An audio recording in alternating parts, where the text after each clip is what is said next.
This channel does not promote any violent, harmful, or illegal activities. All content provided by this channel is meant for an educational purpose only. ব্যাংকে গিয়ে account থেকে টাকা তুলতে বেশ কিছু সমস্যার সম্মুখীন হতে হয় গ্রাহকদের।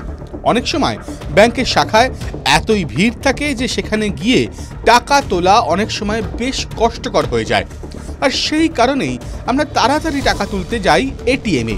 কিন্তু এটিএমের উপর মানুষের নির্ভরতা যত বাড়ছে ততই বেড়েছে জালিয়াতদের সংখ্যা। এটিএম জালিয়াতির মাধ্যমে পিন চুরি করে টাকা তুলে নেওয়ার সংখ্যা দিনে দিনে বেড়েই চলেছে, আর সেই কারণেই এটিএম পিন সুরক্ষিত রাখা প্রয়োজন।